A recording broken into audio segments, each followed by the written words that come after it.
Because of Winn-Dixie, Chapter 11. Excuse me. That night, there was a real bad thunderstorm. But what woke me up wasn't the thunder and lightning. It was Winn-Dixie, whining and butting his head against my bedroom door. "Winn-Dixie," I said, "what are you doing?" Well, he didn't pay any attention to me. He just kept beating his head against the door and whining and whimpering. And when I got out of bed, I went over and I put my hand on his head, and he was shaking and trembling so hard that it scared me. I knelt down and wrapped my arms around him, but he didn't turn and look at me or smile or sneeze or wag his tail or do any of the normal kind of Winn-Dixie things. He just kept beating his head against the door and crying and shaking. "You want that door open?" I said. "Huh? Is that what you want?" And I stood up and I opened the door, and Winn-Dixie flew through it like something big and ugly and mean was chasing him. "Winn-Dixie," I hissed, "come back here." I didn't want him going and waking up the preacher. But it was too late. Winn-Dixie was already at the other end of the trailer in the preacher's room. I could tell because there was a sproing sound, and that must have come from Winn-Dixie jumping on his bed. And then there was a sound from the preacher, like he was real surprised. But none of it lasted long because Winn-Dixie came tearing back out of the preacher's room, panting and running like crazy, and I tried to grab him, but he was going too fast. "Opal," said the preacher. Well, he was standing at the door of his bedroom, and his hair was all kind of wild on top, and he was looking around like he wasn't sure where he was. "Opal, what is going on?" "I don't know," I told him. But just then there was a huge crack of thunder, one so loud that it shook the whole trailer, and Winn-Dixie came shooting back out of my room and went running right past me, and I screamed, "Daddy, watch out!" But the preacher was still confused, and he just stood there, and Winn-Dixie came barreling right toward him like he was a bowling ball, and the preacher was the only one pin left standing, and wham! They both fell on the ground. "Uh-oh," I said. "Opal?" said the preacher, and he was lying on his stomach, and Winn-Dixie was sitting on top of him, panting and whining. "Yes, sir," I said. "Opal?" the preacher said again. "Yes, sir," I said louder. "Do you know what a pathological fear is?" "No, sir," I told him. Well, the preacher raised a hand, and he rubbed his nose. "Well," he said after a minute, "it's a fear that goes way beyond normal fears. It's a fear you can't be talked out of or reasoned out of." Well, just then there was another crack of thunder, and Winn-Dixie rose straight up in the air like somebody had poked him with something hot. And when he hit the floor, he started running, and he ran back to my bedroom, and I didn't even try to catch him. I just got out of his way. The preacher lay there on the ground, rubbing his nose, and finally he sat up. He said, "Opal, I believe Winn-Dixie has a pathological fear of thunderstorms."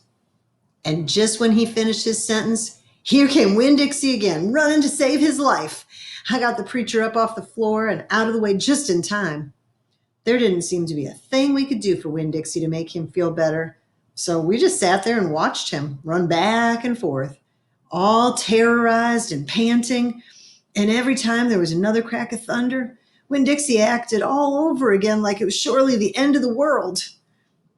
"Well, the storm won't last long," the preacher told me. "And when it's over, the real Winn-Dixie will come back." And after a while, the storm did end. The rain stopped, and there wasn't any more lightning. And finally, the last rumble of thunder went away, and Winn-Dixie quit running back and forth and came over to where me and the preacher were sitting, and he cocked his head like he was saying, "What in the world are you two doing up in the middle of the night?" And then he crept up on the couch with us in this funny way he has, where he gets on the couch an inch at a time, kind of sliding himself on it, looking off in a different direction, like it's all happening by accident, like he doesn't intend to get on the couch, but all of a sudden there he is. And so the three of us sat there, and I rubbed Winn-Dixie's head and scratched him behind the ears the way he liked. And the preacher said, "There are an awful lot of thunderstorms in Florida in the summertime." "Yes, sir," I said, and I was afraid that maybe He would say we couldn't keep a dog who went crazy with pathological fear every time there was a crack of thunder. We'll have to keep an eye on him, the preacher said when he put his arm around Winn-Dixie. We'll have to make sure he doesn't get out during a storm. He might run away. We have to keep him safe. Yes, sir, I said again. And all of a sudden, it was hard for me to talk. I loved the preacher so much. I loved him because he loved Winn-Dixie. And I loved him because he was going to forgive Winn-Dixie for being afraid.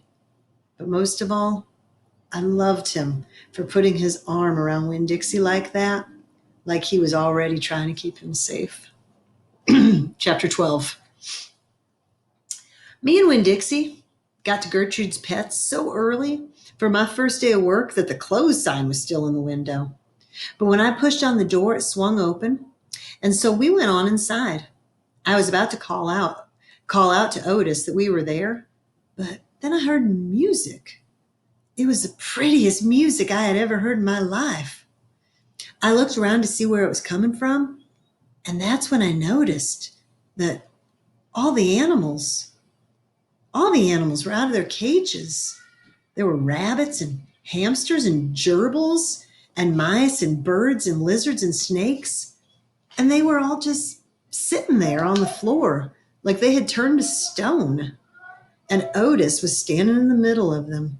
He was playing a guitar, and he had on skinny, pointy-toed cowboy boots, and he was tapping them while he was playing the music, and his eyes were closed, and he was smiling. Winn-Dixie got a dreamy kind of look on his face, and he smiled really hard at Otis, and then he sneezed, and then his whiskers went all fuzzy, and then he kind of sighed and dropped to the floor with all the other animals. Just then, Gertrude caught sight of Winn-Dixie. "Dog!" she croaked, and flew over and landed on his head. Otis looked up at me, and he stopped playing his guitar, and the spell was broken. The rabbits started hopping, and the birds started flying, and the lizards started leaping, and the snakes started slithering, and Winn-Dixie started barking and chasing everything that was moving, and Otis shouted, "Help me!" And for what seemed like a long time, me and Otis ran around trying to catch the mice and the gerbils and the hamsters and the snakes and the lizards. We kept on bumping into each other and tripping over the animals, and Gertrude kept screaming, "Dog, dog!" And every time I caught something, I put it in the first cage I saw. I didn't care if it was the right cage or not. I just put it in and slammed the door. And the whole time I was chasing things, I was thinking that Otis must be some kind of a snake charmer, the way he could play his guitar and make all the animals turn to stone.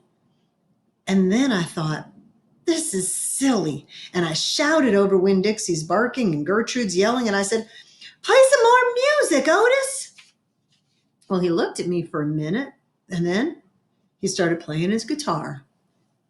And in just a few seconds, everything went quiet again. Winn-Dixie was lying on the floor, blinking his eyes and smiling to himself and sneezing every now and then. And the mice and gerbils and rabbits and lizards and snakes that we hadn't caught yet got quiet and still. I just picked them up one by one and put them back in their cages. And when I was all done, Otis stopped playing, and he looked down at his boots. "I was just happy playing them some music. It makes them happy." "Yes, sir," I said. "Did they escape from their cages?" "No," Otis said. I take them out. I feel sorry for them being locked up all the time. I know what it's like, being locked up." "You do?" I said. "I have been to jail," Otis said, and he looked up at me real quick, and then he looked back down at his boots. "You have?" I said. "Never mind," said Otis. "Aren't you here to sweep the floor?" "Yes, sir," I told him. And he walked over to the counter and started digging through a pile of things, and finally he came up with a broom. "Here," he said, "you should start sweeping." Only he must have gotten confused. He was holding his guitar out to me instead of the broom. "With your guitar?" I asked. He blushed and handed me the broom, and I started to work. I am a good sweeper. I swept the whole store and then dusted some of the shelves. And the whole time I worked, Winn-Dixie followed me, and Gertrude followed him, flying behind him and sitting on his head and his back and croaking real quiet to herself, "Dog, dog." When I was done, Otis thanked me, and I left Gertrude's pets thinking about how the preacher probably wouldn't like it very much, that I was working for a criminal. Sweetie Pie Thomas was waiting for me right out front. "I seen that," she said, and she stood there sucking on her knuckle and staring at me. "Seen what?" I said. "I seen all them animals out of their cages and keeping real still. Is that man magic?" she asked. "Kind of," I told her. She hugged Winn-Dixie around the neck. "Just like this grocery store dog, right?" "Right," I said. I started walking, and Sweetie Pie took her knuckle out of her mouth and put her hand in mine. "Are you coming to my birthday party?" she asked. "I surely am," I told her. "The theme is pink," she told me. "I know it," I told her. "I gotta go," she said all of a sudden. "I gotta go home and tell my mama what I seen. I live right down there in that yellow house. That's my mama on the porch. You see her? She's waving at you." I waved to the woman on the porch, and she waved back, and I watched Sweetie Pie run off to tell her mama about Otis being a magic man. And it made me think about my mama and how I wanted to tell her the story about Otis charming all the animals. I was collecting stories for her. I would also tell her about Miss Franny and the bear, and about meeting Gloria Dump and believing for just a minute that she was a witch. I had a feeling that these were the kind of stories my mama would like.